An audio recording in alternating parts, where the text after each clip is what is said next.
Bom dia a todos, estamos iniciando agora o nosso novo webinar de autorregulação de fundos de investimento. A gente vai falar hoje um pouquinho sobre o nosso processo de supervisão para atividade de distribuição pelos gestores de fundos. É um tema bastante importante, é um tema novo, né, para a indústria, dadas as mudanças. A gente vai falar um pouquinho da própria regra da CVM, no caso da ICVM 558, autorizando que o gestor passe a distribuir os próprios fundos.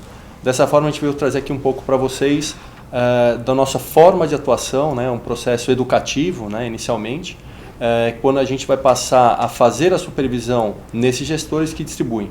Então, acho que é importante aqui também um alinhamento com vocês, né, do que a gente espera em relação a essa supervisão, o que a gente espera encontrar, eventuais pontos de dúvidas também que vocês têm. Acho que é um momento importante também para vocês questionarem. A gente está disponibilizando esse canal, inclusive, para vocês colocarem perguntas online aqui para a gente, em real time. E também tem a questão da própria avaliação do webinar. Isso é muito importante. A gente busca sempre, nesses webinars, esclarecer as dúvidas, trazer temas que sejam importantes para os nossos participantes. Então, dessa forma, a gente solicita, se possível, que vocês, ao final do webinar, preencham o nosso formulário de pesquisa. Tá bom? Começando aqui um pouquinho, aqui é importante sempre frisar com vocês, né, como é que funciona a nossa autorregulação, né, então como é que são criadas as regras. Então são regras feitas pelo mercado e para o mercado. Então você tem a regra do regulador, né, e tem a regra do autorregulador, que no caso é a Ambima, que geralmente são superiores, é uma regra um pouco mais alta em relação ao do regulador, ou gaps que eventualmente na regra do regulador existam, que a gente acaba preenchendo essa situação. Dessa forma, então, os nossos associados nos organismos de representação, eles se reúnem, discutem as regras. Essas regras ou códigos, no caso também, são aprovados pela diretoria, passam em audiência pública e é ratificado na Assembleia Geral. Uma vez criada a regra ou o código, a supervisão, que hoje conta com um time de 40 profissionais, é composta totalmente por membros do staff Ambima, é quem faz o dia a dia da supervisão, quem faz os questionamentos, e leva isso ou reporta isso para uma comissão que é composta por associados, indicados por associados aqui da associação, pelo notório saber de cada um desses profissionais. Uma vez avaliado por essa comissão, que também orienta o trabalho da supervisão, isso sobe para o conselho quando é detectado algum problema. Então a comissão ela pode encaminhar para o conselho com a recomendação, por exemplo, de abertura de um processo, e o conselho também é que eventualmente pode avaliar exceções às regras previstas no código. Esse grupo ele é composto por membros indicados pela associação e por uma maioria indicada por outras entidades de mercado, que seria o pessoal da B3, o pessoal da MEC, da PIMEC, da ABRAP, da BV Capital. Tem uma série de associações que indicam representantes para cada um dos nossos conselhos, sempre vinculados àquele tema. Então, para o Código de Fundos, a gente tem determinadas associações que são convidadas, para o Código de Ofertas outras, e assim vai. E lembrando que qualquer valor que a gente arrecada na questão de penalidade, seja no âmbito de multas objetivas ou mesmo de um julgamento que é aplicado uma penalidade por parte dos conselhos, esse valor é revertido para a área de educação financeira da Ambima. Isso é muito importante porque a gente não tem nenhum, podemos dizer assim, viés ou algum conflito dentro da supervisão com o objetivo de arrecadar dinheiros para a área. É importante que isso vá sempre para a área de educação da associação. Falando um pouquinho da nossa forma de atuação, hoje a gente tem o grande objetivo de orientar e supervisionar a adequação das instituições participantes, sejam elas associadas ou simples aderentes, aos princípios e regras da regulação da Ambima. É uma supervisão baseada em risco, aqui na nossa associação, que a gente cria uma matriz de risco anual e com base nela a gente acaba orientando os nossos trabalhos. O primeiro trabalho da supervisão é o próprio monitoramento. Aí são 5 tipos de monitoramento, seja o monitoramento periódico, que inclui, se possível e quando necessário, supervisões in loco nas instituições. Tem o monitoramento indireto, que é quando nós recebemos ou solicitamos informações, por exemplo, alguma política, algum procedimento a instituição encaminha, a gente verifica aqui dentro, algum filtro que a gente faça e dá o retorno para a instituição.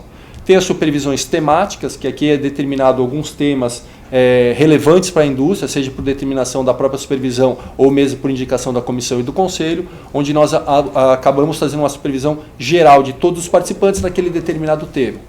A supervisão episódica é muito voltada para fatos que ocorram na indústria, então alguma informação ou algum fato que saiu na mídia sobre determinada instituição, determinado produto, a gente pode fazer ou acaba fazendo um trabalho de monitoramento sobre aquele episódio. E por fim, a questão do monitoramento por denúncia. Então as instituições participantes elas podem eventualmente abrir alguma denúncia ou solicitar que seja aberto algum procedimento contra uma determinada instituição, lembrando que essa tem que ser uma denúncia formalizada e apontada quais são os indícios que aquela instituição entende que a outra não está cumprindo, né? Então ela tem que apontar quais são os artigos, qual o código, e a gente faz essa verificação dentro da supervisão e dá sequência aqui dentro. Uma vez monitorado, aí a gente passa para uma linha mais de orientação e investigação, né? Porque inicialmente quando a gente detecta eventuais descumprimentos de pequeno potencial, acabam indo numa linha de carta de orientação, e na reincidência isso pode virar uma multa. Também ainda nessa linha de orientação e investigação, a gente pode instaurar um PAI, que é um procedimento para apuração de irregularidade, é quase que um pré-processo, onde a gente aponta quais são os eventuais indícios de descumprimento para que sejam validados pela comissão e depois pelo conselho. Esse PAI ele pode ser finalizado com carta de recomendação, se for entendido pela supervisão que é de baixo potencial e de fácil reparabilidade. Essa carta tem que ser aprovada pelo presidente da comissão e pelo presidente do conselho.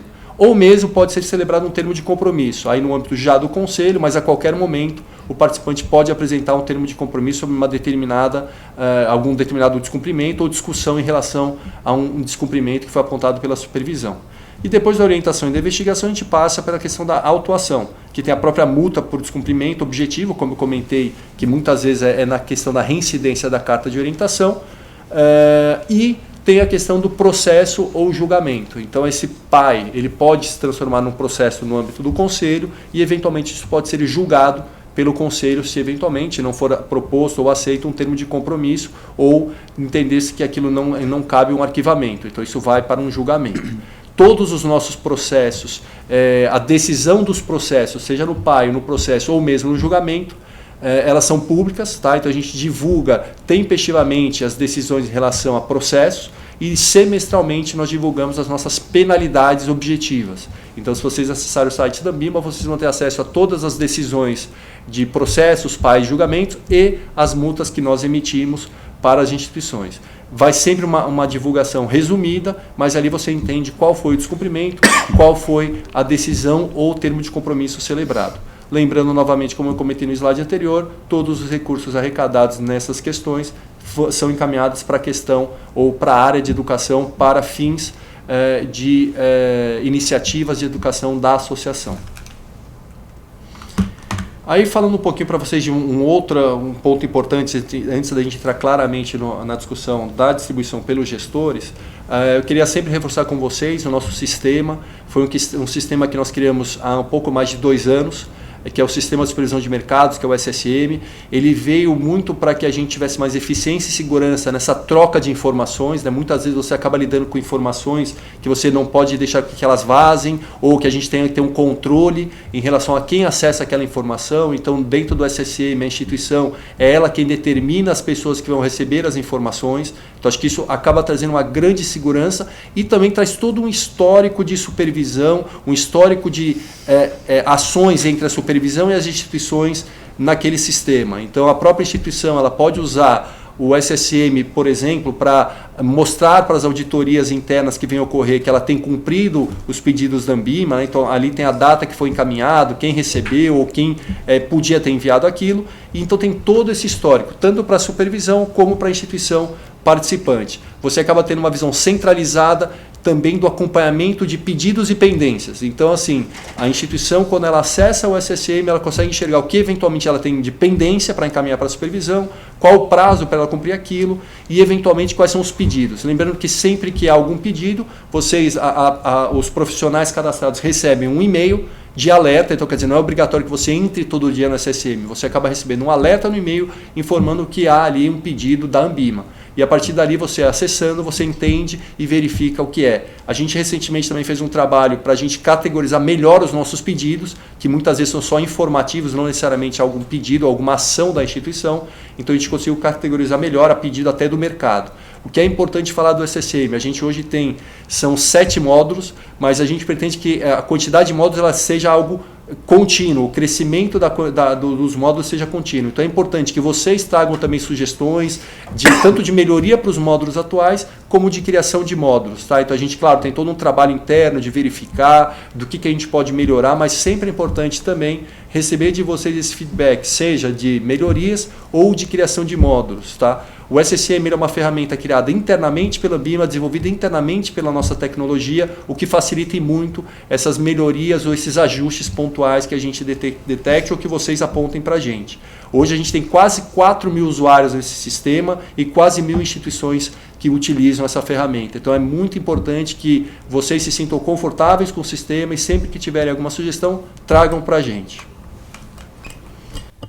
Finalizando aqui a minha parte, eu queria falar um pouquinho dessas ações educativas, né, que eu comentei bastante nos 2 primeiros slides.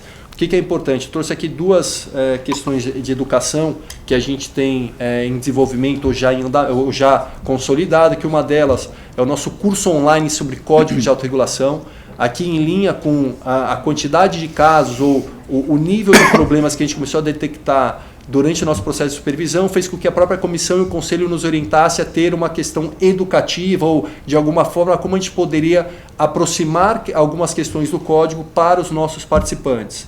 Em conversas com alguns associados, isso também apareceu fortemente, porque tem pessoas que mudam de área, novos entrantes na autorregulação da Ambima. Então, o que nós decidimos é, utilizando parte desses recursos que vieram de penalidades aplicadas pela área de supervisão, nós estamos criando esse curso online, também o desenvolvimento interno, mas com a contratação de empresas terceiras para nos auxiliar nisso. O primeiro curso é do Código de Fundos, e esse curso ele vai ser modulado por atividade. Então você vai poder fazer o curso inicial de administração, ou de gestão, ou de distribuição, ou os 3. Aí vai ficar uma questão das pessoas que participam da autorregulação aqui da Ambima. Então o que é importante é que esses 3 módulos que a gente está inicialmente fazendo para o Código de Fundos, é importante que vocês entendam que ele vai tentar buscar trazer o que o código da associação exige, o que muitas vezes o regulador exige, e tentar trazer cases de fatos ou situações que de fato ocorreram. Né? Então aqui a gente vai tentar trazer um pouco para vocês um pouco dessa realidade ou do dia a dia que a gente se depara com determinadas situações, para que vocês possam avaliar e identificar como é que a gente tem atuado. A gente também vai ter um módulo específico da própria autorregulação, do nosso modelo de autorregulação, mas acho que é importante que vocês saibam que isso está em desenvolvimento, que no máximo até o primeiro trimestre de 2018 estará no ar. A gente ainda tem uma meta um pouco mais ousada de que isso até o final do ano coloque no ar, mas a gente acabou colocando um pouquinho mais de conservadorismo nisso e ficou no limite até o primeiro trimestre de 2018. Então acho que aqui vai ser uma ferramenta bem importante. No primeiro momento ela não é obrigatória, nem sei se vai virar obrigatória, mas acho que é uma ferramenta a mais para que vocês possam passar entre vocês mesmos, né, fazer o treinamento ou mesmo passar para os seus funcionários. Não haverá um custo para vocês, então acho que isso é bem importante, esse treinamento que a gente está desenvolvendo. E sempre é importante destacar o nosso site, né, o Como Investir, que é o nosso portal de educação financeira, que aqui ele tem um objetivo grande de difundir informações sobre finanças pessoais e os principais produtos de investimento. Ele constantemente é atualizado, mas é sempre importante que também vocês divulguem ou utilizem essa ferramenta da Ambima, tá? O nosso site comoinvestir.com.br. Eu agora vou passar aqui para o Fábio. Né? Então aqui, o nosso grande foco aqui vai ser essa discussão com vocês sobre o gestor como distribuidor de cotas. Acho que ele vai falar um pouquinho do arcabouço regulatório e autorregulatório, e a Gislaine ela vai falar já de fato no que a gente espera e como a gente está se preparando para supervisionar essa parte. Obrigado. Bom dia a todos.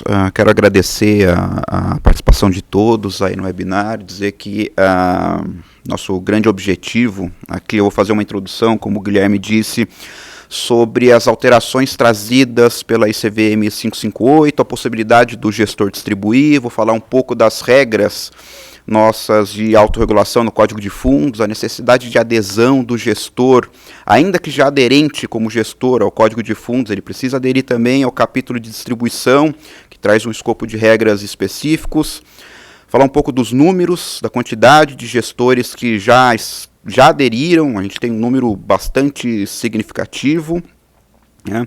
E aí nós vamos entrar, depois disso, no processo de supervisão periódica propriamente dito, que o Guilherme já acabou introduzindo um pouco do que seria isso, que é a supervisão em loco. A gente mescla um pouco, né, uma parte remota, outra parte em loco, porque todos os gestores que passaram a distribuir e concluíram a adesão ao capítulo de distribuição do Código de Fundos até 2016, eles passarão por uma supervisão educativa ainda esse ano. Então, nosso grande objetivo é esclarecer para vocês o que a gente vai ver, qual que é o fluxo dessa supervisão, para vocês já se prepararem, saberem o que esperar. Enfim, a gente espera de fato que seja um auxílio para vocês aí nesse processo de supervisão. Então, a ICVM 558, ela foi publicada ali em 2015, né, início de 2015, mas entrou em vigor em janeiro de 2016. Ela que trouxe a possibilidade do gestor fazer a distribuição, como todos sabem, a possibilidade de distribuição de cotas, né, isso era permitido apenas para instituições integrantes do sistema de distribuição autorizadas pelo Banco Central, né. Então, o gestor, que de fato conhece o produto, faz a gestão, né, dos ativos, muitas vezes estrutura esse produto, ele não podia distribuir formalmente, né, ele não havia essa possibilidade, na verdade, do gestor fazer a distribuição. Então, isso ou ficava a cargo do próprio administrador, né, que assumia a responsabilidade pela supervisão e por todos os processos inerentes à distribuição. Que processos são esses? O cadastro do cliente, os processos de conheça seu cliente, de PLD, de suitability, enfim, tudo isso ou ficava a cargo do próprio administrador, que assumia a distribuição do fundo, ou havia necessidade de contratação de um terceiro integrante do sistema de distribuição. Tá? Mas o gestor não podia distribuir, não podia assumir essa responsabilidade, não podia legalmente contatar os clientes para vender o produto que ele fazia a gestão. E era um pleito bastante forte do mercado para que essa atividade fosse legalizada, para que os gestores pudessem, de fato, realizar a distribuição, né? E aí, com a ICVM 558, isso passou a ser possível, né? Então, desde janeiro de 2016, o gestor pode fazer a distribuição, oferecer suas cotas dos fundos, que ele próprio faça a distribuição, né? Acho que isso é ponto pacífico, todos sabem disso, que o gestor pode fazer a distribuição apenas dos fundos que ele faça a gestão, né? Mas com isso, né, algumas responsabilidades também foram trazidas. Então, a ICVM 558 vai dizer que, uma vez que o gestor passe a fazer distribuição, né, essa instituição precisa atualizar o seu formulário de referência, né, colocando esta informação, e também fica responsável por aqueles processos, pelas demais normas da CVM que tratem do processo de distribuição, quais sejam as normas de cadastro de clientes, enfim, o KYC, o suitability, normas de PLD, enfim, todas essas atribuições, esses processos que fazem parte do grande processo de distribuição, ficam sob responsabilidade do gestor. É claro que pensando na distribuição que ele mesmo faça, né? Obviamente, se o fundo é distribuído por mais de um distribuidor, cada um aí é responsável pelo seu quadrado aí na distribuição, ok? Bom, a autorregulação da ANBIMA já possuía, antes da 558, as regras, né, de autorregulação para distribuição de fundos. Então, a gente tem o Código de Fundos, que é amplamente conhecido, né? A gente possui um capítulo específico que vai estabelecer regras especificamente para a distribuição. Então você tem lá cadastro, QSI, suitability, material de venda, você tem deliberações específicas do Conselho de Fundos, que tem peso de regra obrigatório para as instituições que participam aqui da Ambima, referente à elaboração de material de venda que você utilize aí como apoio, como auxílio no seu processo de distribuição. E um ponto bastante importante que eu gostaria de destacar aqui é o seguinte, que as instituições que já são aderentes ao Código de Fundos e que não faziam a distribuição, uma vez que passem a fazer, essa adesão ao capítulo de distribuição é obrigatória. E o que é o Código define o que é a atividade de distribuição por efeito de código. O que é isso? É a oferta de cotas de fundos para clientes ou potenciais clientes. Então, se de alguma forma a sua gestora oferta as cotas dos fundos que vocês fazem gestão, isso é distribuição e, portanto, a adesão é obrigatória. E é necessário que vocês sinalizem isso para a gente. O processo de adesão está disponível no SSM. Então, como vocês já são aderentes ao Código de Fundos, vocês já possuem acesso ao SSM, e no SSM tem toda a documentação necessária para vocês realizarem a adesão a esse capítulo específico, né, de distribuição. E é claro que em caso de dúvidas em como funciona esse processo, qual documentação que eu preciso enviar, vocês fiquem totalmente à vontade de contatar a supervisão, que a gente está sempre disposto enfim, a gente está aqui para isso, né, para auxiliar vocês nesse processo de adesão. Tá? Então, se você faz a distribuição, faz a oferta de cotas e ainda não aderiu, é necessário que você adira, entre com o processo de adesão o mais breve possível, porque isso já poderia ser caracterizado como um descumprimento a uma regra do código. Né? Como vocês estão vendo aí na tela, o artigo 35A vai estabelecer a necessidade dessa adesão e vai dizer lá sobre algumas regras gerais, né? As regras básicas para que a instituição adira esse capítulo, que a instituição deve possuir regras e procedimentos internos sobre atividade de distribuição, precisa possuir mecanismos de fiscalização dessa atividade de distribuição e precisa possuir o diretor responsável por assegurar o cumprimento dessas regras, respeitando as segregações, as devidas segregações, que nada mais é, esse diretor aqui é o diretor, se você pensar na 558, é o diretor de compliance e controles internos, ele não pode ser o mesmo responsável pela distribuição, tá bom? Uma coisa bastante importante que eu queria ressaltar aqui, eu acho que a Gislane vai talvez até abordar nas regras propriamente ditas que nós vamos verificar na supervisão, mas é uma dúvida que sempre surge, é sobre a possibilidade de terceirização de alguns desses serviços ou de algum desses processos inerentes à atividade de distribuição. Então, tudo bem, eu sou responsável por todos esses processos, poxa, mas eu quero, porque eu entendo que operacionalmente é melhor, eu quero terceirizar todo o processo de cadastro. Todo o processo de suitability para uma instituição. Posso? Pode. A própria CVM, o ofício circular que trata da 558, prevê essa possibilidade. E o código também prevê a possibilidade de você contratar terceiros. Tá? Mas o que é importante destacar aqui?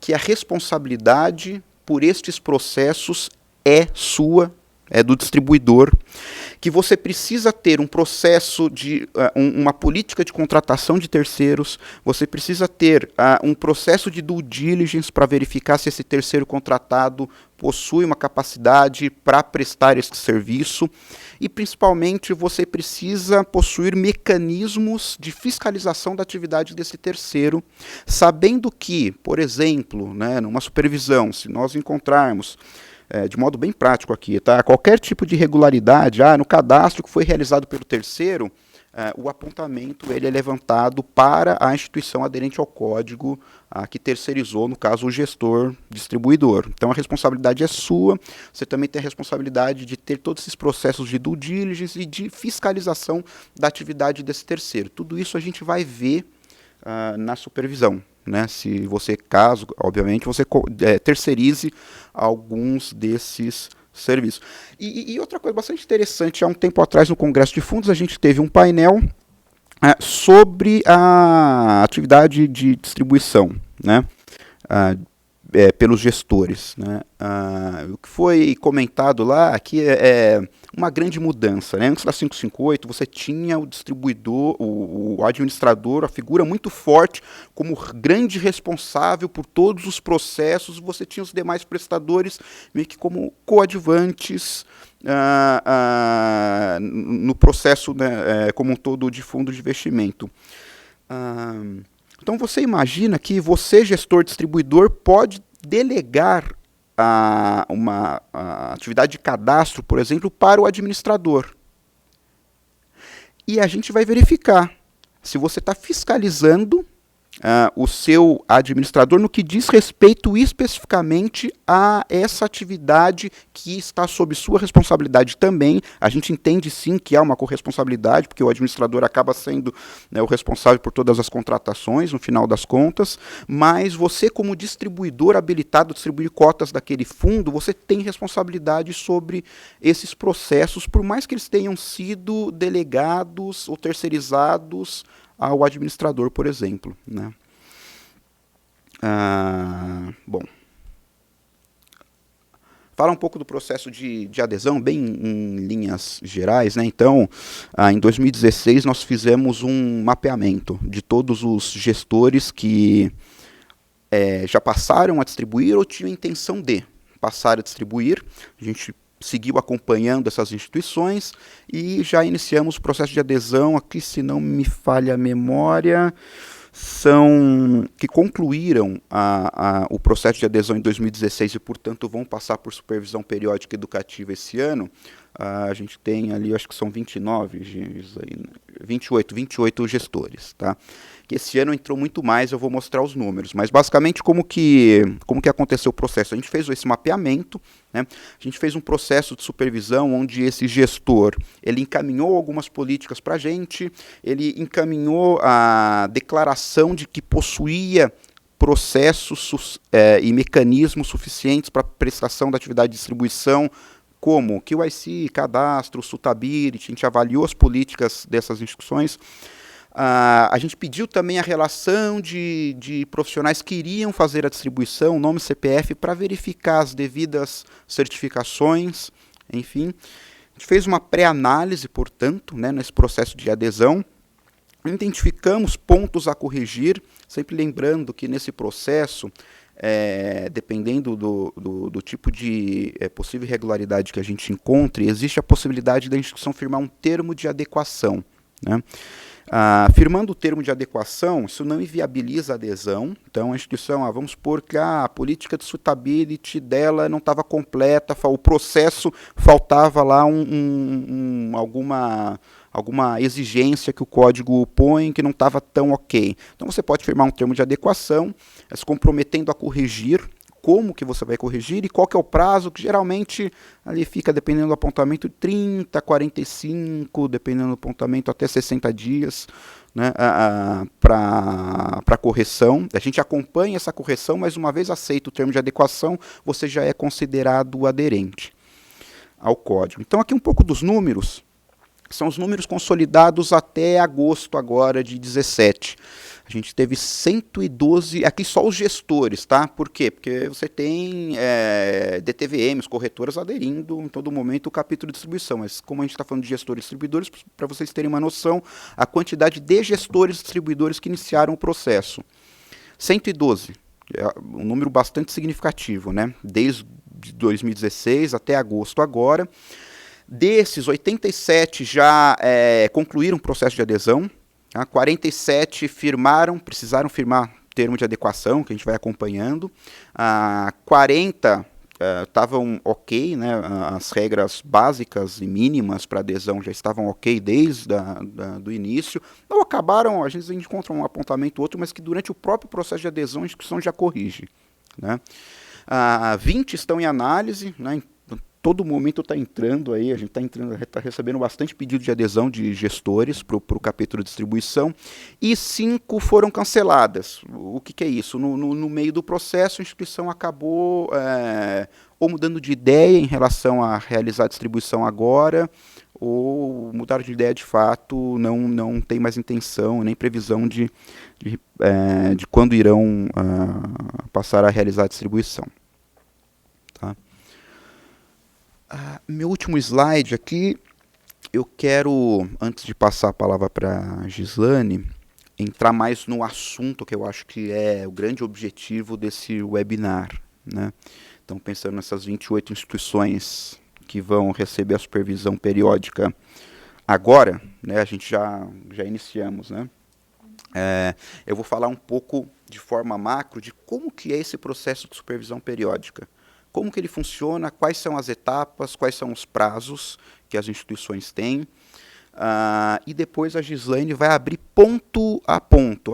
Então a gente vai ver sessão exclusiva, a gente vai ver os profissionais, a gente vai ver uma relação de cotistas, documentos, evidências. Okay? Então, como que funciona o processo de supervisão periódica? Importante falar que as instituições que vão receber a supervisão esse ano já sabem que vão receber. Por quê? No primeiro trimestre desse ano, nós selecionamos todas as instituições, não só para o capítulo de distribuição, que queriam receber a supervisão periódica, e já mandamos um comunicado, ele sempre funciona assim, tá? A gente manda um comunicado para essas instituições dizendo que ela foi selecionada para receber a supervisão periódica, a supervisão vai durar, em média, e depende da instituição, do período tal a mês tal, e se está ok para a instituição, se de acordo com a agenda dela, ela pode receber a supervisão nesse período. Uma vez que a instituição volta com ok, então ela entrou para o cronograma de supervisão. Então, todas essas 28 já receberam esse comunicado. Tá?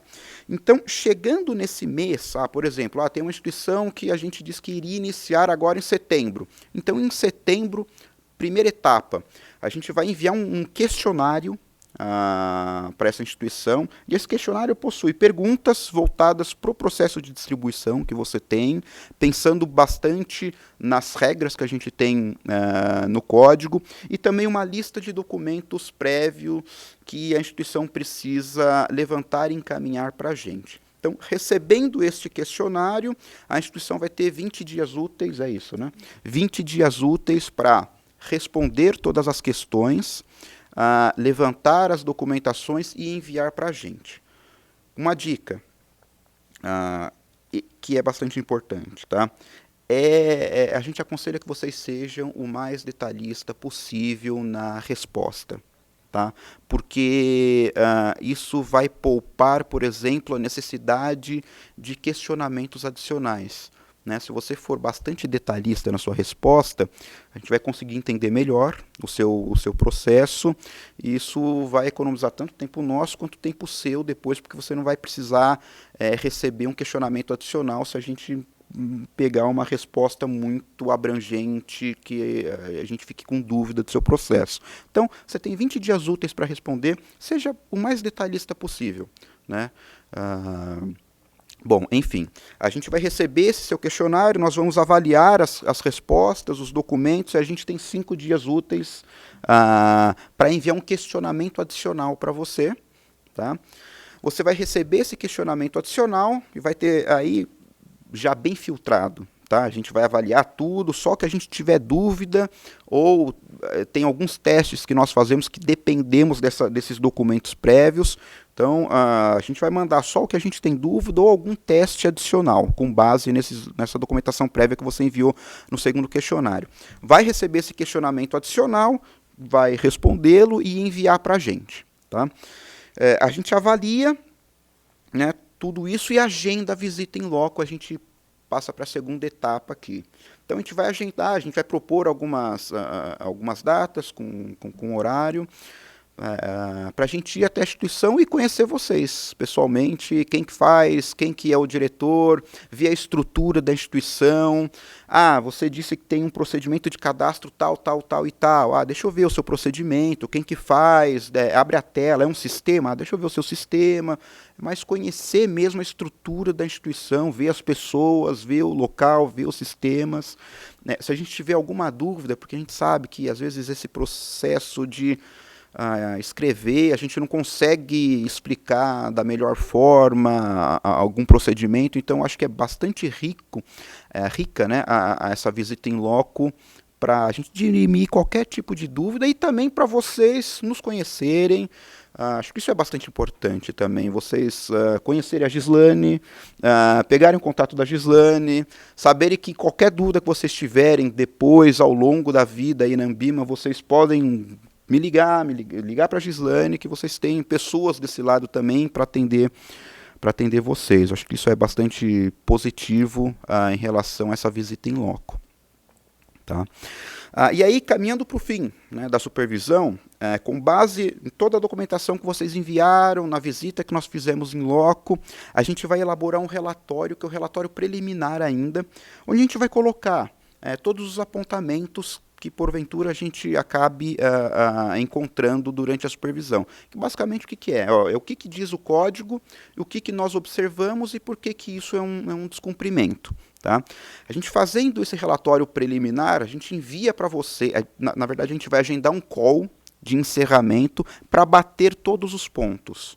Tá? É o último contato que nós temos antes de fechar o relatório final, porque pode ser que a gente tenha tido algum entendimento equivocado e vocês têm aí a possibilidade de analisarem todos os apontamentos e, enfim, conversar nesse call, porque saindo desse call, encerrando esse call, a gente manda sempre com 2 dias de antecedência ao call, o relatório preliminar para vocês analisarem, né, até para vocês terem um tempo para avaliarem e se tiver qualquer dúvida, qualquer posicionamento diferente, vocês conseguem passar isso para a gente no call. Depois desse call, que a gente chega ao entendimento em conjunto dos apontamentos, a gente elabora o relatório final, que é o que a gente envia para a instituição, com todos os apontamentos e um campo para a instituição colocar qual que é o plano de ação para corrigir o apontamento e em qual prazo a instituição pretende corrigir esse apontamento. Tá? A instituição tem 5 dias, não para cumprir o plano de ação, mas para estabelecer qual será o plano de ação com prazo, envia para a gente avalia esse plano de ação, dá ok ou não, volta com alguma dúvida, e depois disso é só acompanhar o cumprimento desses planos de ação. Tá? Então, acho que, de modo geral, esse é todo o processo de supervisão periódica educativo que vocês vão receber a partir desse mês já. Então, eu quero só ressaltar mais uma coisa antes de passar para a Gislane. A Gislane vai inclusive apresentar um pouco de como que é esse questionário e todas os temas de fato que eu acho que é a parte que mais interessa, né? Que os temas que nós vamos verificar e como que nós vamos verificar e o que nós vamos pedir, né? Para vocês já irem se preparando. Mas antes disso eu quero só ressaltar aqui a questão aqui, a possibilidade de vocês enviarem perguntas. Já recebi 3 aqui, estou com um tablet aqui. Envie as perguntas, acho que agora é o momento que talvez mais vocês tenham dúvidas, que a gente vai entrar um pouco na regra do código, o que e como nós vamos ver. Então vão enviando as perguntas que, se eu encontrar alguma pergunta aqui que tenha a ver com o assunto em tela, eu já posso introduzir essa pergunta, ou então no final a gente vai ter um tempo lá para responder. Tudo bem? Obrigado. Gi.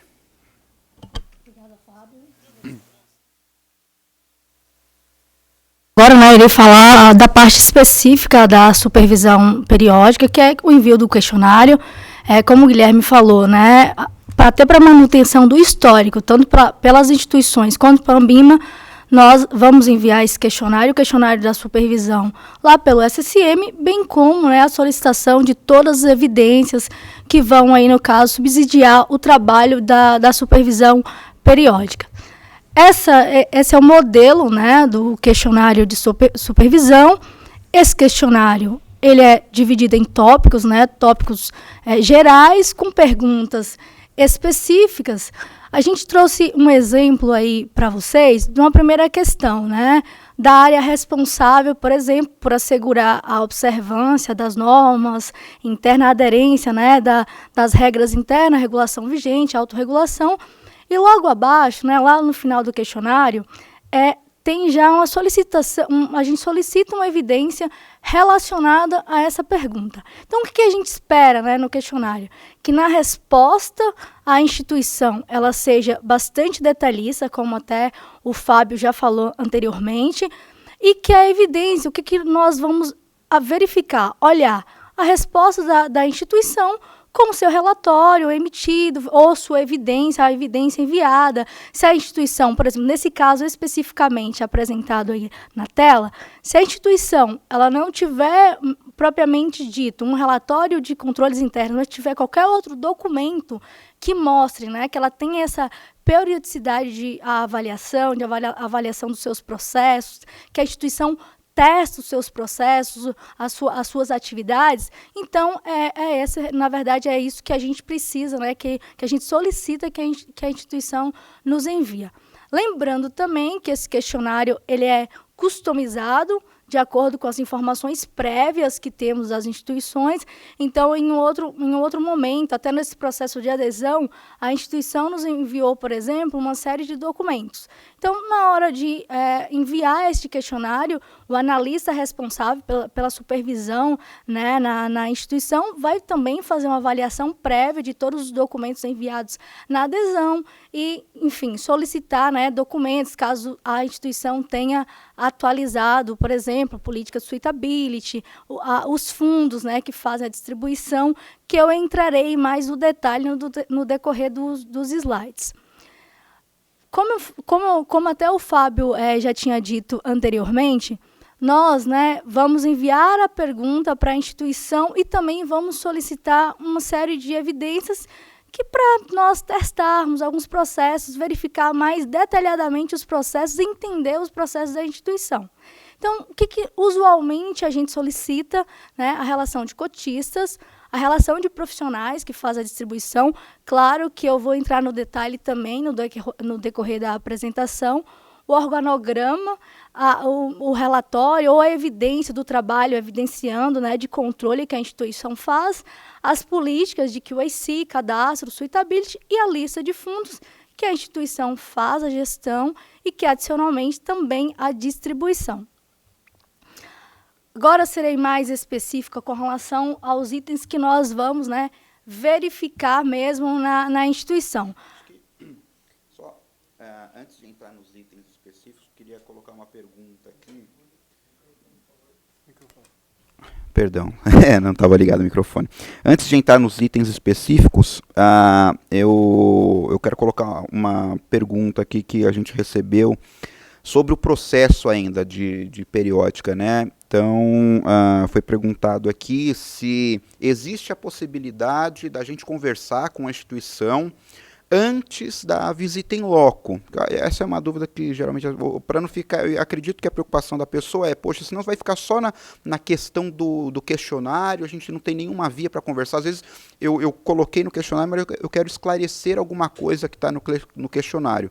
Claro, em todo momento, né? Então, mesmo antes da gente enviar o questionário, se tiver alguma dúvida de como responder, o que colocar, qual que foi a nossa intenção, o que diz respeito àquela pergunta, vocês vão receber nesse próprio questionário o contato, né, telefone e e-mail do analista responsável por essa supervisão. Então, qualquer dúvida ou qualquer necessidade que vocês tenham de entrar em contato com essa pessoa para esclarecer alguma coisa melhor, vocês têm essa possibilidade sim, tá? A visita em loco é mais para a gente verificar de fato, em loco, o ambiente físico, mas existe essa possibilidade em todo momento, vocês pegam o telefone, tem o responsável lá, liga e podem tirar suas dúvidas, ok? Bom, voltando, né, a essa questão dos pontos específicos que vamos verificar, o que a gente percebe, né, quando a gente envia um questionamento para a instituição, alguma determinada pergunta, ela tem dúvidas, por exemplo, o que a gente quer olhar. Qual é o nosso foco, ou o que a gente está querendo saber de informação. A instituição pergunta muito isso, né? E até a gente observa que são pontos de dúvidas. Então, qual é o nosso trabalho? A gente olha, por exemplo, o que contém, quais as regras do código, quais as regras que a instituição precisa ter, né, para realizar aquela atividade, no caso aí a atividade de distribuição, e o questionário ela tem na verdade, essa questão da verificação. Então, com relação à estrutura, tem alguns artigos no código que falam o que de fato a instituição ela precisa ter para a realização das atividades. E a gente olha, por exemplo, pontos, né? Avalia, olha o organograma, a gente verifica se, por exemplo, o diretor de compliance, ele tem realmente autonomia, ele é diferente do diretor de distribuição que faz a gestão, né? Então, a gente vai verificar isso. A lista de profissionais que realiza a distribuição. Um ponto, por exemplo, que a gente observa que gera muita dúvida.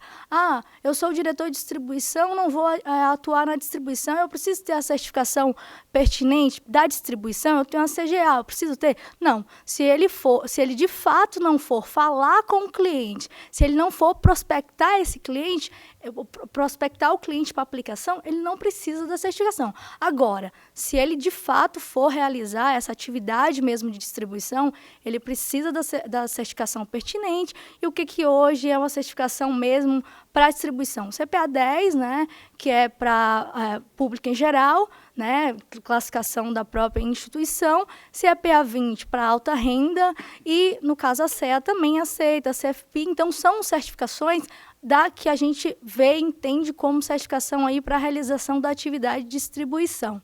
Os sistemas, né, a gente entende também que a instituição precisa ter sistemas e uma estrutura adequada para realizar os seus processos. O Fábio quer complementar? Só queria complementar uma coisa, deixar bem frisado isso, que isso é um ponto de dúvida que a gente sempre recebe aqui, é com relação à CGA. Tá? Então, às vezes o profissional ele é o gestor, ele pode distribuir, né, porque a gente está falando de uma gestora que só distribui fundos próprios, ele tem a CGA. Poxa, tenho a CGA, que é uma certificação já para gestão, bastante complexa. Eu preciso tirar a CPA também se eu for distribuir? A resposta é sim. Tá? A gente sempre frisa isso porque é uma dúvida que sempre aparece. Se vai distribuir, apesar de já possuir a CGA, precisa da certificação de distribuição também, que é a CPA, aí dependendo do público. Vai atender o institucional, o corporate, o private, a CPA 20, público em geral, a CPA 10 ou então a CEA, que supre a necessidade tanto da 10 quanto da 20. Voltando a essa questão também aqui da estrutura e os canais, né? Os canais disponibilizados, a instituição ela precisa, né, ter canais de atendimento que o investidor, o cliente, ele esclareça as dúvidas, suas possíveis dúvidas sobre aquele determinado fundo, aquele determinado produto, ou até, né, numa possível reclamação. Então, nós, no processo de supervisão, a gente verifica todas essas informações com relação à questão aí da estrutura da instituição. Ressaltando até o que o Fábio falou, e uma coisa também que a gente observou que no processo de adesão algumas instituições tiveram dúvidas.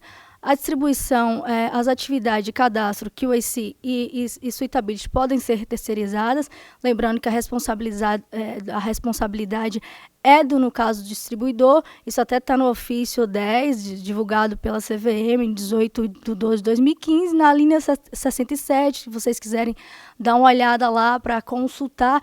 Uma outra, e complementando a isso, a atividade de distribuição, a gente percebeu também que o gestor ele tinha dúvida se ele poderia ter na estrutura dele agente autônomo. O gestor que vai fazer a distribuição dos seus próprios fundos, né, ele não pode ter na sua estrutura, não pode contratar agente autônomo para realizar esse processo de distribuição. Isso é aplicável, né, para instituições financeiras que têm autorização do Bacen de fato, que faz parte do sistema, né, de distribuição. Um próximo item também, que eu dei aquele exemplo simbólico lá no questionário, que é a respeito dos controles internos e fiscalização da atividade. O que a gente espera desse item, né? A gente entende, né, que a instituição ela tem, de fato, áreas que realiza a determinadas atividades, como cadastro, como, no caso do QIC, como suitability, e tem diretriz interna para a realização daquela atividade. A área de controle é a área que precisa ter autonomia o suficiente, ou seja, que não está ali na execução de fato, mas que entenda para poder testar e verificar se aquele processo está em consonância com as regras da própria instituição, com a regulamentação vigente ou da autorregulação também. Então, a gente espera que vocês sejam bastante específicos, né, na hora de responder sobre esse item para a gente, e que o relatório, aí também a gente vai avaliar, né, o relatório de controles, ou um relatório que vocês trata especificamente, é um documento que vocês tratam especificamente do processo de verificação, né, das atividades de vocês, e se tiver algum ponto de dúvida, como o Fábio falou também, a gente volta com a instituição para um possível, né, um adicional. Só uma coisa que vale também frisarmos do questionamento adicional, como é que ele funciona, né? Até para a instituição manter o histórico. A gente manda a pergunta inicial, a resposta dada pela instituição, a nova pergunta, o esclarecimento adicional, com campo abaixo para a resposta. Se houver uma nova evidência que a gente precisa com relação a isso, né, no final do questionário vai estar lá escrito a evidência relacionada com aquele campo especificamente. Para esse caso, a evidência chama DF, né, que é a sigla do próprio capítulo de distribuição, com um número atrelado para a instituição também, ela não na verdade, ela se orientar, né, ter aquela, saber para ela correlacionar com a resposta dada acima. Eu quero voltar a um item, só que a gente recebeu uma pergunta aqui sobre a certificação da Juliana. Ela disse que ficou confuso se vai precisar ou não vai precisar da certificação, porque ela entendeu que você tinha dito que não ia precisar e depois eu disse que sim. Então, para esclarecer aqui, tá, Juliana? É assim, são duas dúvidas. O diretor de distribuição precisa da certificação para distribuição? Depende. Se o diretor de distribuição vai fazer a distribuição, então ele vai contatar o cliente, ele desempenha a atividade, ele oferece, ele prospecta cliente, então ele precisa sim da certificação. Agora, se eu tenho um diretor, ele é responsável pela distribuição, mas ele de fato não prospecta cliente, ele não desempenha atividade. Ele tem uma equipe lá que responde para ele e é essa equipe que desempenha atividade. Então, o diretor de distribuição não precisa da certificação. Tá? O raciocínio é simples. Qualquer profissional, qualquer colaborador que desempenha atividade de distribuição precisa da certificação, CPA 10 ou CPA 20 ou a CEA. Então, é isso, né? A Gislane disse que não precisa, o diretor responsável quando ele não desempenha, ele é apenas o responsável. Mas se ele passa a desempenhar, então ele precisa sim da certificação. Ok? Outra coisa, só para complementar também, aqui nesse slide ainda dos controles internos e fiscalização, que a gente coloca, a gente fala do relatório de controles internos, né?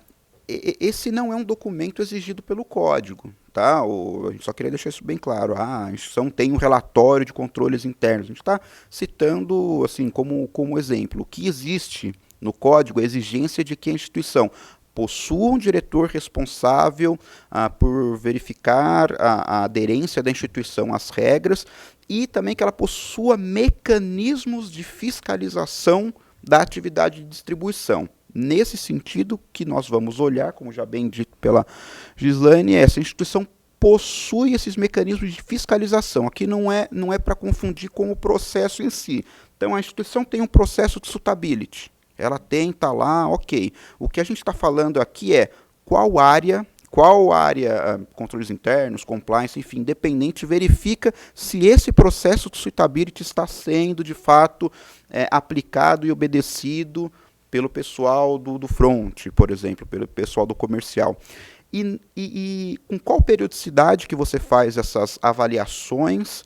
E não necessariamente você vai gerar um relatório, né? A gente só frisa, porque assim, se você for procurar no código, você não vai encontrar relatório. Às vezes você tem, a gente já viu algumas vezes, a pessoa responsável pelo compliance manda periodicamente para o pessoal do comercial, me dá, ela faz testes por e-mail, então a instituição envia e-mail para a gente evidenciando que essa pessoa testa determinados processos. O cadastro, ele está sendo atualizado? Deixa eu ver a atualização do cadastro desse cliente, deixa eu ver o questionário de suitability desse cliente, ver se o comercial de fato está pegando, se ele realizou a aplicação sem ter perfil, qual foi o procedimento tratado. Então é isso, não necessariamente é um relatório formal, né, mas a instituição precisa evidenciar de alguma forma que tem esse trabalho de controles internos. Tá? Obrigada, Fábio. Bom, o próximo item também que nós vamos verificar, tem uma pergunta, né, uma questão no questionário com relação a isso, é a sessão exclusiva. Né, da sessão exclusiva lá no site da instituição, dos fundos, né, que a instituição faz a distribuição. Como é que é feito esse trabalho, como é que a gente valida, né? A gente solicita, uma das evidências solicitadas é a lista de fundos que a instituição faz a gestão e, né, a distribuição também. A gente solicita essa listagem dos fundos. Temos um sistema aqui interno, né, que é o ESI Fundos nosso, que a gente verifica se todos os fundos informados, né, verifica se os fundos informados pela instituição naquela lista enviada bate com as informações já enviadas previamente para a instituição. Adicionalmente, fazemos consulta também no site da CVM e olhamos o site da instituição, verificamos se todos os itens lá, né, conforme artigo 36 do Código, todas as informações constam dispostas, como, por exemplo, público-alvo, escala de perfil de risco, política de investimento, valor para resgate, valor mínimo de permanência no fundo, as taxas, né, de administração, performance e demais taxas. Também a tributação, caso aplicável, o link para o Como Investir da Anbima, dentre outras informações, né, os disclaimers específicos, né, de acordo com a deliberação. Temos uma deliberação 70, né, que trata até sobre os avisos obrigatórios que para quando a instituição, por exemplo, vai fazer uma simulação de rentabilidade ou vai comparar, né, a rentabilidade daquele determinado produto. Então, temos uma deliberação específica do Código de Fundos. Se vocês forem lá no site da Anbima, em autorregular, código de fundos de investimentos, aparece primeiro lá o código, após as devidas deliberações, vai ter lá também, vai estar lá a deliberação 70, com todas, né, essas regras que devem ser observadas na divulgação, né, dessas informações na seção exclusiva aí do seu site. Pergunta que a gente recebeu sobre publicidade se a Anbima possui algum modelo de material publicitário. Tá? A Anbima não possui nenhum modelo de material publicitário para fundos. Tá?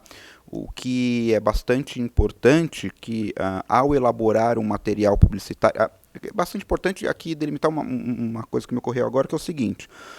Não é considerado material publicitário os materiais exigidos pela legislação. Então, você pega, por exemplo, a lâmina do fundo, que é exigida pela CVM, né? O formulário de referência do fundo. Ele é um documento exigido pelo regulador. Isso não é considerado material publicitário. Mas você pode, por exemplo, no processo de venda, elaborar um PowerPoint, né, para ajudar no seu processo de venda. Você pode publicar na internet lá um banner sobre algum fundo que você distribui. Você pode ter um material impresso que você ou um material digitalizado que você vai anexar num e-mail, mandar por mala direta. Isso é material publicitário. A gente não tem nenhum modelo, mas o que a gente tem, como a Gislaine já disse, o que é importante é a deliberação 70. Tá? Que tem todas as regras da Anbima para elaboração de material publicitário. O que é importante é que, ao elaborar um material, você consulte a deliberação 70 para verificar se não está infringindo nenhuma regra lá da deliberação 70, você vai encontrar regras sobre divulgação de rentabilidade, como que você tem que divulgar, qual que é a rentabilidade que você tem que divulgar, sobre simulação, quando que você pode, quando que você não pode fazer, então, quais são os avisos obrigatórios que precisa constar. Então, acho que isso que é importante, é consultar a deliberação 70. E se tiver dúvida, liga para a gente. Bom, o próximo item, né, que nós iremos avaliar é o processo que a instituição tem para cadastro e QIC. Lembra que eu mencionei no início aí da apresentação que nós solicitamos uma lista de documentos prévios? Então, praticamente a lista, a relação de cotistas, ela vai servir, né, de referência para todos os testes que nós vamos realizar nessa supervisão. Então, desses cotistas previamente selecionados e enviados pela instituição, nós vamos podemos solicitar uma ficha cadastral, vamos avaliar se todas as informações lá na ficha cadastral atende à questão mesmo da regulamentação e até da autorregulamentação, se a instituição, né, tem um processo de QIC, o que é isso, né? Provavelmente todos conhecem, mas se ela consegue, para finalizar um cadastro, eu pesquiso mídia negativa, eu faço diversas consultas, verifico se esse cliente ele tem uma reputação ilibada. Então, todo esse processo a gente também olha na supervisão, né? Que é mesmo de cadastro e QIC. Uma outra coisa também que a gente até verifica nesse item, o processo de qualificação do cliente. Então, a gente entende que é no momento do cadastro que a instituição identifica se esse cliente é um investidor, um possível investidor qualificado, profissional. Então, a gente também olha, né, e pode solicitar, se a instituição informa, olha, esse cliente aqui é um cliente, ele é qualificado. Podemos solicitar as documentações, da documentação pertinente com relação à declaração lá, enfim, solicitada lá pela 539. Uma outra coisa também, um outro ponto também muito importante nesse processo de cadastro que nós podemos verificar é com relação ao cotista RPPS. As instituições informam, não foi verificado o suitability porque no processo cadastral a gente identificou que o RPPS é qualificado. Só que nós também temos uma fonte de consulta que a gente vai verificar. Lá tem uma MP, né, a MP 300 do Ministério da Previdência, que, se não me engano, o artigo 6º, ele fala tudo que precisa ter, né, o RPPS para ser investidor qualificado. Por exemplo, 40 milhões no último bimestre, né, daquela aplicação. Então, tem que ter, na verdade, um CRP, que é um certificado próprio lá do Ministério da Previdência. São de alguns dos itens que a gente avalia também aqui internamente com relação a esse processo de cadastro, de qualificação do investidor. Eu queria colocar uma pergunta aqui sobre esse processo de QIC.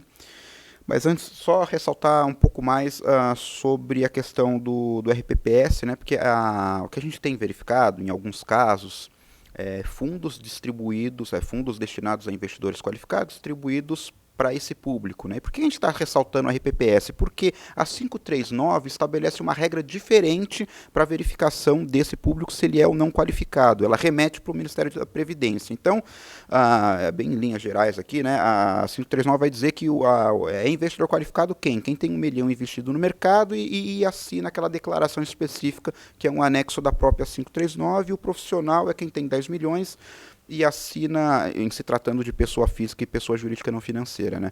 E assina aquela declaração específica de investidor profissional. E a gente verifica em alguns momentos que a comprovação que a instituição utiliza para mostrar que aquele RPPS é ou não qualificado é esse processo. É uma declaração onde ele se declara investidor qualificado ou profissional, quando na verdade a 539 vai dizer que não é isso, né? Ela remete para o Ministério da Previdência e o Ministério da Previdência coloca regras específicas que é responsabilidade da instituição verificar, que são os 40 milhões aplicados, o comitê de investimento, e esse comitê de investimento tem que estar em funcionamento, a instituição precisa verificar isso, essa certificação, na verdade específica, né?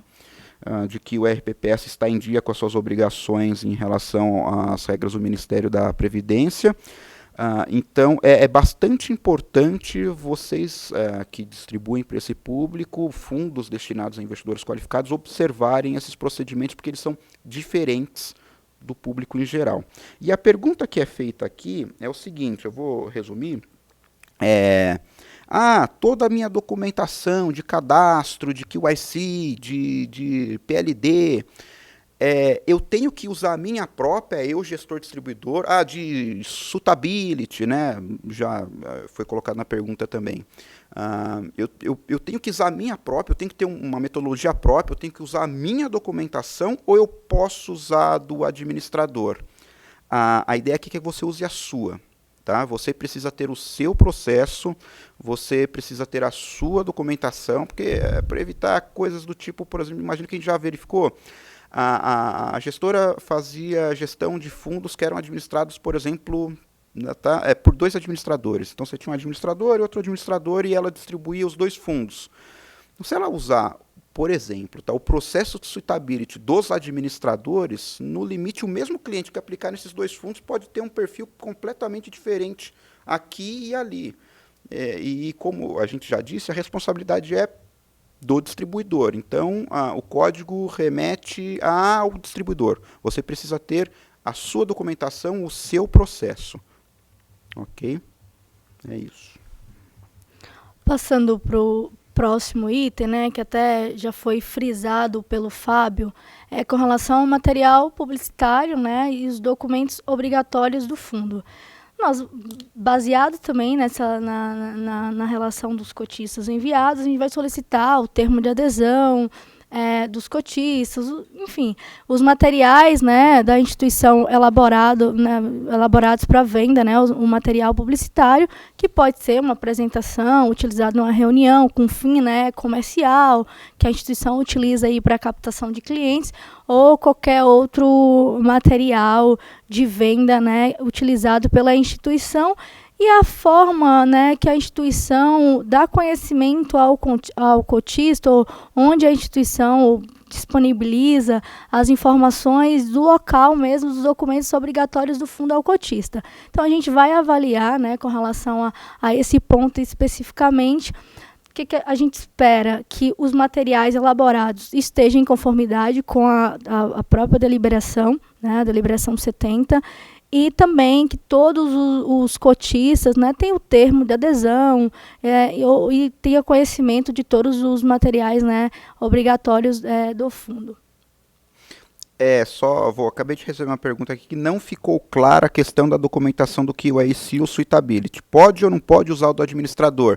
Não, você precisa ter a sua documentação de QIC e de suitability. Né? Você pode até se basear, talvez, mas o processo, a política e a documentação é sua, é do distribuidor. Isso é uma atribuição do distribuidor contratado para realizar a distribuição. Então, você precisa ter o seu processo, a sua documentação. É isso que vai ser verificado. A exceção aí é no caso de terceirização da atividade, né? Que ele pode terceirizar a atividade, mas aí tem que ter um contrato, né? Exatamente. Foi uma pergunta. No caso de terceirização da atividade, como que eu faço, né, isso? Você precisa ter um documento formalizando essa terceirização. Você precisa contratar esse terceiro para desempenhar essa atividade, mas lembrando, você precisa fazer o processo de due diligence para verificar se ele tem a capacidade. Então, a documentação cadastral. Poxa, eu quero usar de um terceiro. Pode ser o administrador. Você vai ter que fazer um processo de due diligence para verificar se essa documentação está ok, atende a Anbima, porque a responsabilidade é sua. Quero terceirizar só o operacional, porque o meu administrador já tem um sistema que faz o controle e tudo ok. Você vai ter a sua documentação, mas você vai verificar se o processo dele, no seu processo de due diligence, está ok e vai fiscalizar. Tá? Então, poxa, a documentação cadastral eu faço só com o administrador. Eu vou usar dele? Nesse caso, eu terceirizando, eu posso usar dele. Por quê? Porque eu fiz um processo de due diligence, eu verifiquei que a documentação, o processo dele está ok, eu fiscalizo para verificar se está ok, então, e eu só faço com ele. Agora você precisa evitar esse tipo de problema, como eu citei do suitability, né? Poxa, aí eu vou terceirizar o suitability também, aí eu tenho dois administradores diferentes. Você precisa ter o seu processo nesse caso, né? A sua documentação. Ah, mas eu quero terceirizar o operacional, porque ele tem um sistema de controle para isso. Você pode, desde que você cumpra essas etapas, né? O due diligence, a fiscalização e a contratação formal. Já falando um pouco também sobre o processo de suitability, a gente até vai ser um pouco mais, né, também detalhista nesse ponto. Nós tivemos no ano passado um webinar que trata das regras, que tratam, né, das regras de suitability, porque também temos, né, especificamente para o gestor, né, que está chegando, que fez adesão, que tem uma adesão recente, não passou ainda por esse processo, que nós temos uma regra periódica, uma supervisão indireta especificamente do suitability. Então, a gente vai fazer, além da periódica, da supervisão, que nós vamos ter perguntas no questionário relacionado a esse tema. Nós vamos avaliar previamente, né, da instituição aqui, a política dela, a política da instituição, todas as perguntas no questionário, o processo de coleta de informações, né, até fala a respeito, aí, no caso, no slide que está aparecendo, como é que o que a instituição precisa considerar para identificar o perfil do investidor, né? Com relação aos levantar seus objetivos de investimento, que é a necessária análise, né, do período de investimento que o cliente que o período que o cliente quer manter aquele investimento, as preferências declaradas na assunção de risco, a finalidade, né, para que o cliente está querendo realizar aquele investimento. Precisa também verificar a situação financeira e, dentro da situação financeira, o que a instituição precisa levantar desse cliente, né? Análise do valor das receitas regulares do cliente, o valor que compõe o patrimônio e a necessidade de recursos declarados. O cliente ele declara que ele precisa, por exemplo, de uma liquidez, né, de até 6 meses. Então, a instituição ela precisa levar em consideração isso, né, essa informação passada pelo cliente. Então, esses detalhes também, na supervisão, como a gente vai solicitar uma série de evidências, a gente vai avaliar isso. O cliente informou lá no questionário que ele precisa de liquidez imediata. No entanto, ele investiu em um produto que já tem uma liquidez baixa, enfim. Então, qual foi a tratativa da instituição internamente para aquele caso especificamente? Um outro ponto que surge também com relação a situação financeira do cliente, que é um ponto de dúvida, e o Fábio, se quiser até, né, complementar com relação a isso, é porque a instituição, às vezes, ela informa para a gente, olha, essa informação de receita, da renda do meu cliente e do valor dos patrimônios, isso consta na minha ficha cadastral. Eu preciso ter isso no questionário de suitability? A questão é, como tem uma regra específica para a questão da identificação do perfil, a gente precisa entender como que, mesmo que seja coletada na ficha cadastral, como que isso reflete na identificação do perfil do cliente.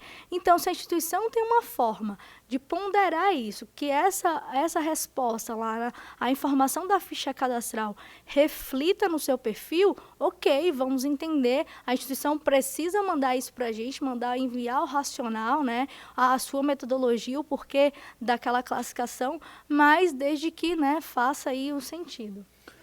Eu acho que é isso mesmo. O importante é que vocês têm lá na deliberação 78 todos os itens mínimos que vocês precisam coletar e considerar na classificação do perfil do cliente. Uma coisa importante aqui, que não está escrito no código, mas a gente leva em consideração, é que a sua definição de perfis precisa fazer sentido e precisa abranger todos os tipos de cliente. Então, só para citar um exemplo de coisas que nós verificamos, não necessariamente para gestor, distribuidor, mas a gente faz também a supervisão, distribuição como um todo, né? Então, a gente pega coisas, por exemplo, assim, a instituição tem um perfil conservador, moderado e agressivo. E logo no conservador, a definição de quem é conservador já estava lá. Conservador é quem tem razoável conhecimento do mercado, tem certa capacidade emocional para suportar perdas no curto prazo. poxa, esse cara é conservador? Será? Será que eu estou conseguindo alcançar aquele cara que de fato é conservador, o cara que não quer sofrer perdas, que não tem razoável conhecimento dos produtos? Então, assim, eu preciso prever no meu processo de suitability todas as possibilidades em relação a perfis de clientes, tá? Que a gente verifica isso também, tá?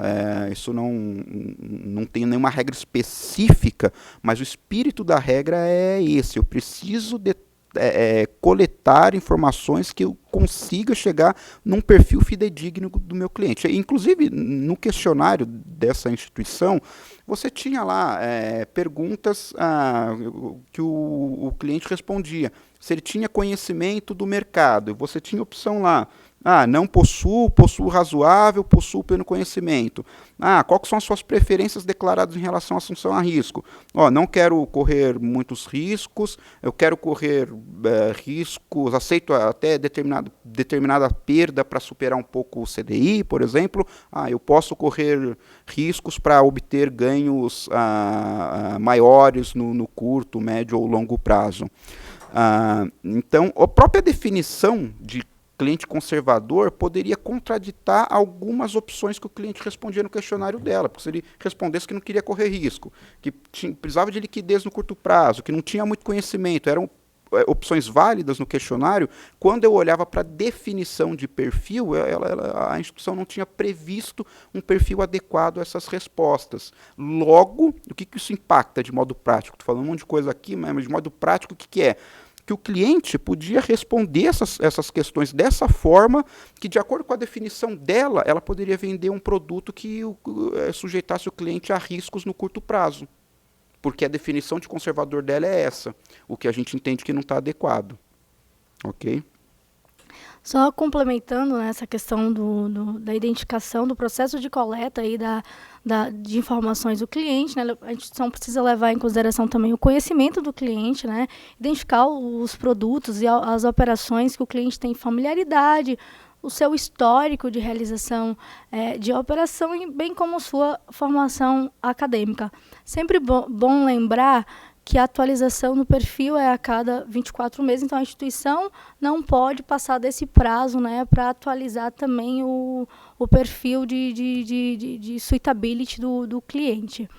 Uma outra questão que nós vamos avaliar, né, só para ficar claro, assim, com relação a esse processo mesmo de suitability. Todas as questões, tanto no processo de identificação do perfil do cliente, quanto na sua classificação de produto, como o Fábio falou, ela precisa fazer, né, precisa ter uma lógica. A metodologia da instituição, ela tem sua metodologia própria, mas precisa ter uma lógica. Então, a gente precisa, quando a gente avalia as questões, ou até a ponderação que a instituição aplica em cada questão, até para identificar o perfil, a gente precisa entender, está fazendo sentido, faz sentido com o que realmente foi respondido pelo cliente. A classificação de produtos não é diferente. Então, a instituição, lá se não me engano, no artigo 5 da deliberação, da deliberação 78, tem lá as regras de classificação dos produtos, né? E o que a instituição precisa considerar aí? São alguns itens, né? Os riscos associados ao produto e ativos subjacentes, a garantia, né, atrelada àquele produto, o perfil das emissores, são alguns dos itens que a instituição precisa avaliar, mas também precisa fazer sentido. O que é isso? A instituição, por exemplo, classifica um fundo, só dando um exemplo, tá? Um fundo imobiliário que o foco de atuação é investimento em imóveis na planta, mas ele classifica lá como, que pelo menos é considerado, né, com um perfil mais de risco um pouco mais alto, ele classifica como conservador. Um exemplo, né? Aí a gente precisa entender. Do nosso lado, a gente vai pegar essa classificação, vai avaliar e vai questionar. A instituição, me explique quais foram os critérios utilizados para essa classificação. Então, ela precisa, né, fazer sentido, ela precisa ter uma lógica, um critério mesmo de classificação. Outro exemplo bom é que a gente já verificou coisas assim. Fundo de renda fixa é conservador, fundo de renda variável agressivo. Poxa, mas fundo de renda fixa, você tem o soberano e você tem o crédito livre longa duração. São perfis completamente diferentes. Então não é porque é renda fixa e o outro é renda variável, né? Você precisa de fato levar em consideração as características de risco, se tem carência, se não tem, de cada fundo que você distribui.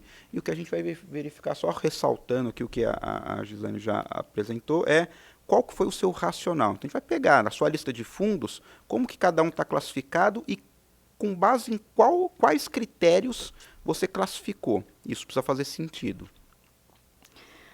Um outro item também dessa classificação, né, é com relação à classificação dos produtos complexos.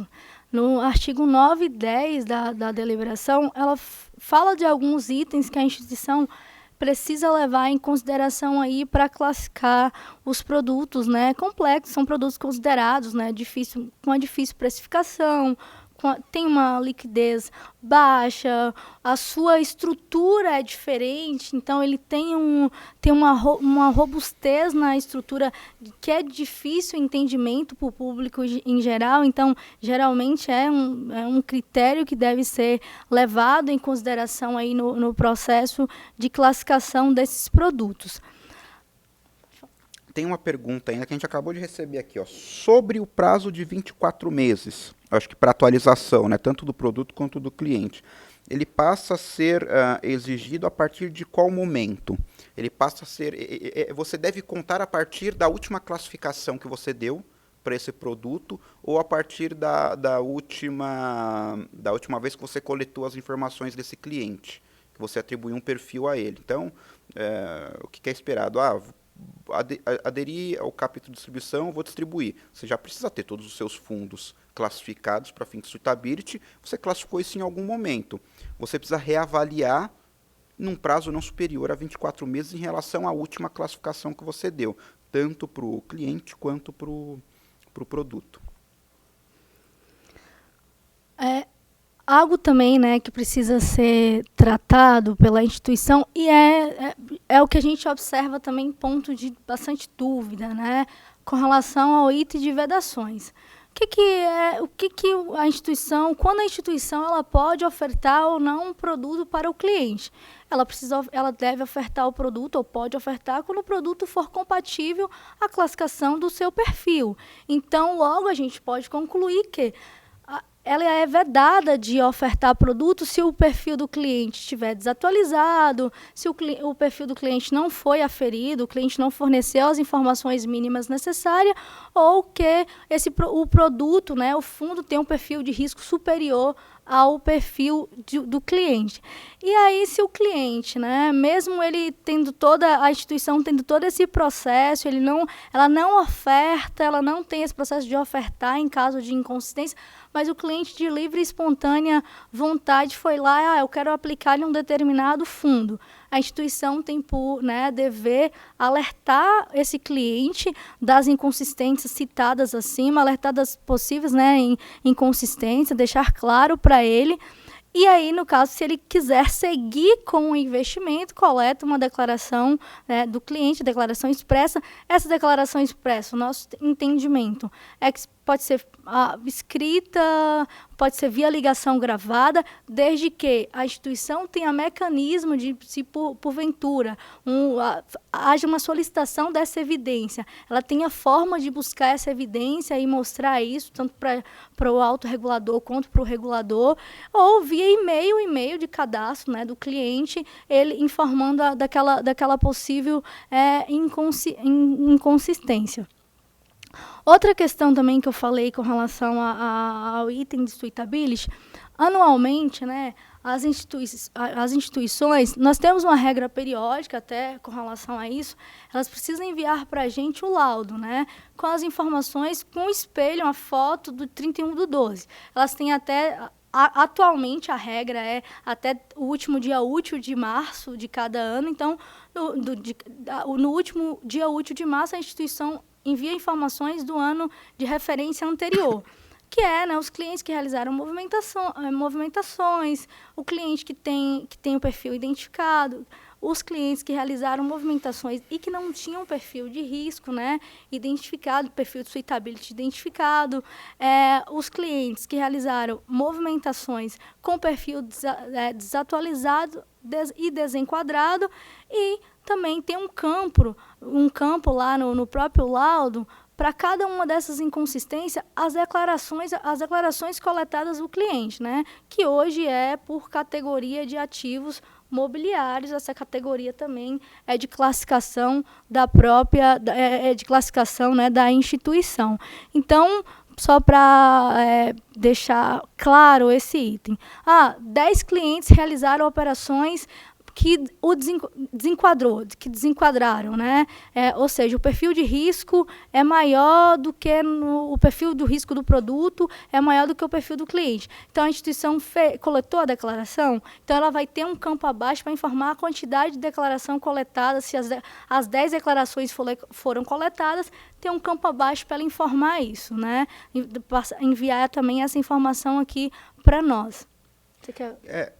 O que é importante aqui ainda em se tratando do relatório anual, né? Então, a gente gostaria de frisar, porque de fato isso é bastante novo para o gestor, né? Então, você aderindo ao código, existe uma exigência de você enviar um laudo anual para a gente, até o último dia de março de cada ano, com informações referente aos clientes. Então, a quantidade de clientes com saldo no último dia do ano anterior e que realizaram movimentações de aplicação, né, realizaram aplicações durante o período de referência do laudo.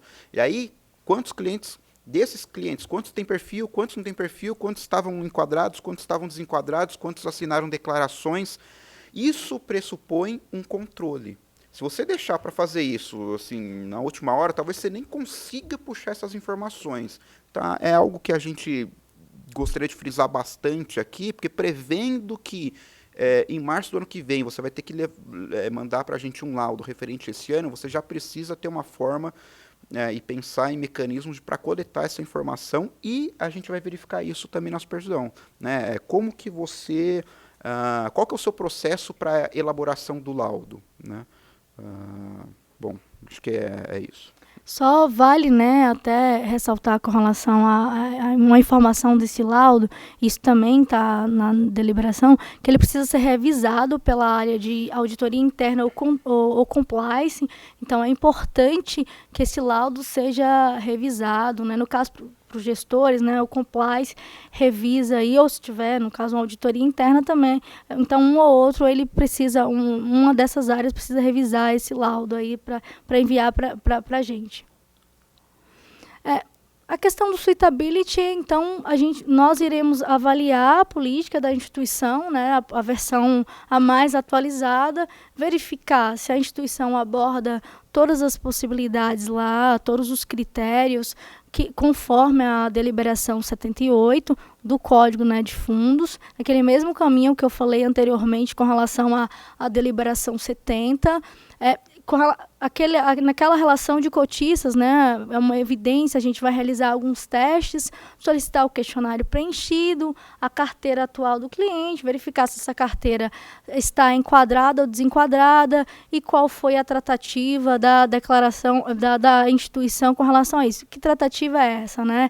O cliente realizou a aplicação, o fundo tinha um perfil maior, estou falando do fundo especificamente, que eu estou partindo do pressuposto, né, do gestor como distribuidor. Claro que as instituições, também outras instituições que têm um escopo de atuação maior com relação à distribuição de produtos, então a gente entende que ela deu uma tratativa, né, coletou a declaração por aquela categoria de valor mobiliário. No caso dos gestores, ela deu a tratativa, coletou a declaração para aquele fundo que o cliente aplicou com um perfil superior ao seu perfil de suitability.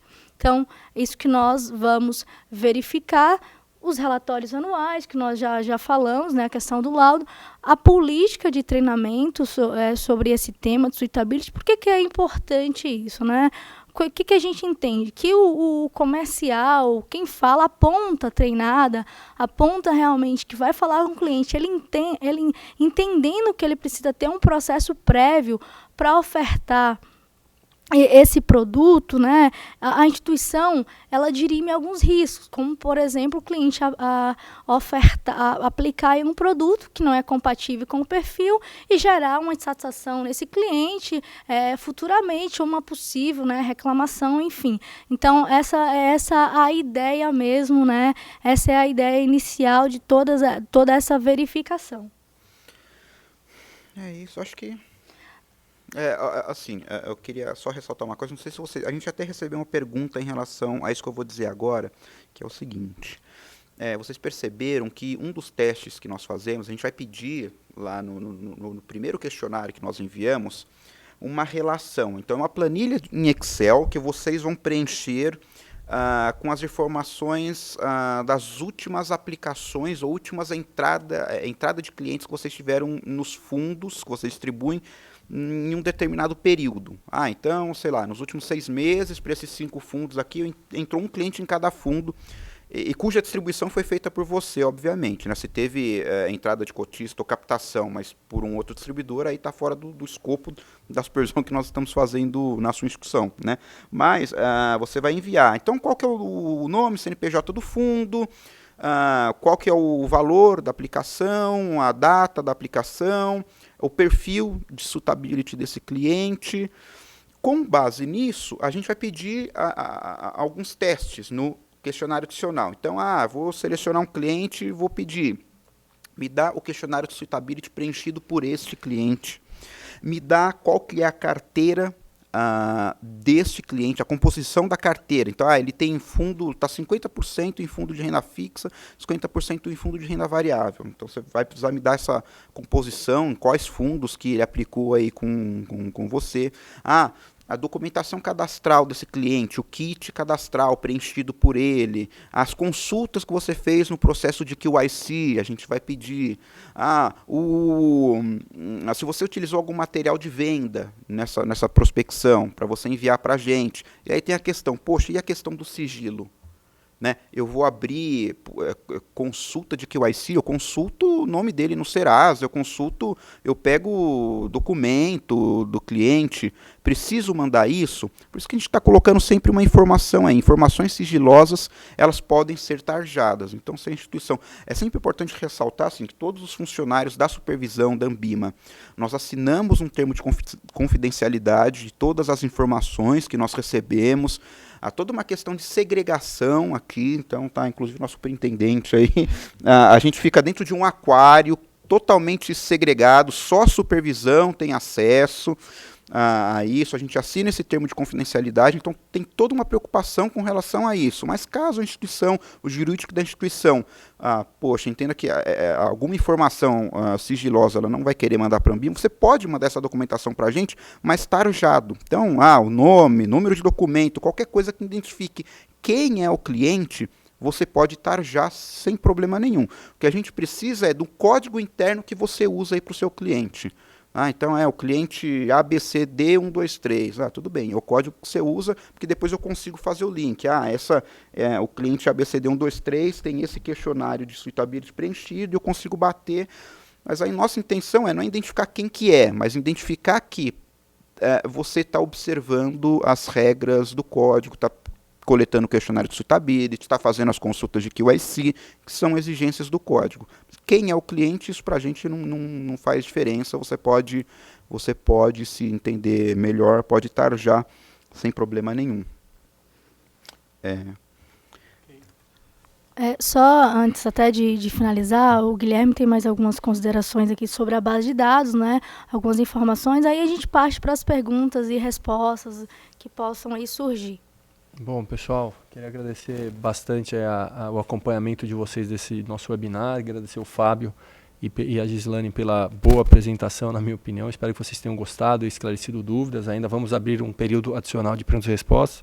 O que eu queria trazer um pouquinho também para vocês é que nesses últimos meses nós também fizemos adequação no nosso sistema, né, no SI Fundos da Anbima, de forma que a partir até o final desse ano, a gente deve estar notificando os administradores dos fundos para que eles preencham, né, validem quem são os gestores de cada um dos fundos que estão na nossa base, e porque a partir de agora a nossa ideia é conter para cada um dos fundos todos os distribuidores daquele fundo. E periodicamente serem atualizados sempre que houver alguma entrada ou saída de algum distribuidor.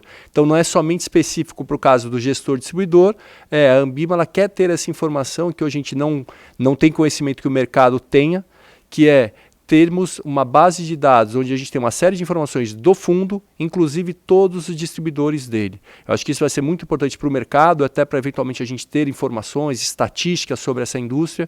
Eu acho que isso vai ajudar bastante, não somente a questão do gestor distribuidor, e sim a questão da distribuição de fundos como um todo. Fábio, algum ponto sobre a base ou das perguntas? Não, sobre a base eu acho que é isso, né? Eu não tenho nada a acrescentar no que você disse.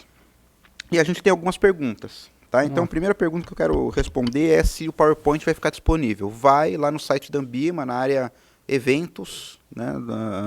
Fica tanto a nossa apresentação gravada, quanto o PowerPoint fica disponível lá, tá? Outra questão que nós recebemos é a seguinte: eu sendo distribuidor apenas de fundos sob minha gestão, preciso cumprir integralmente o código de distribuição? Sim, você como gestor só pode de fato distribuir fundos sob sua gestão, e todas essas regras que nós falamos foi de fato para esse público. Então a resposta é sim, você precisa aderir ao capítulo de distribuição e cumprir todas essas regras. Okay? Sobre a seção exclusiva, como que ficam os fundos exclusivos? Eles precisam constar lá na seção exclusiva, que consta todos os fundos distribuídos? Todos os fundos exclusivos e os reservados e aqueles fundos que dependem de registro na CVM para realizar a distribuição, ou seja, que é feito por meio de oferta pública, você não precisa incluir na seção exclusiva. Isso é uma regra do código. Então, são todos os fundos não reservados e não exclusivos que você distribui sem a necessidade de prévio registro na CVM. São os fundos abertos para o público em geral. Esses fundos precisam constar na seção exclusiva, os demais não. Outra questão que nós recebemos aqui sobre a certificação. Havia um entendimento aqui dessa pessoa que mandou a pergunta, porque a gente falou da CPA 10, da CPA 20, a pergunta é, poxa, a CPA 10 não é só para quem está em agência? A CPA 10 também pode ser aplicável para o gestor, distribuidor? Qual que é a regra do nosso código? A regra do nosso código, do capítulo de distribuição de fundos, é que todo profissional que faz a distribuição precisa estar certificado nos termos do código de certificação, que é o código que disciplina a certificação. Então, qual que é a avaliação que vocês precisam fazer? Se existe qualquer possibilidade do profissional contatar, ou seja, não tem nenhuma restrição dele contatar clientes corporate, private, institucional, que é o público da 20, então ele precisa ter a 20. Né? Se não existe nenhuma possibilidade disso, né, é só para o público no varejo, que é aquele mesmo público que é atendido uma agência bancária de varejo normal, então pode ser a 10. É que a gente entende que para o gestor distribuidor, talvez é difícil você conseguir cravar que aquele profissional, diferente do gerente de uma agência varejo, o gerente de uma agência varejo, ele já está segmentado, ele só vai atender o público do varejo. Então está cravado que para ele é a 10. Para o gestor distribuidor, acho que sempre, talvez, né, exista a possibilidade dele acabar contatando um cliente que é público da 20. Se existe essa possibilidade, então a certificação que ele precisa ter é a CPA 20. Tá?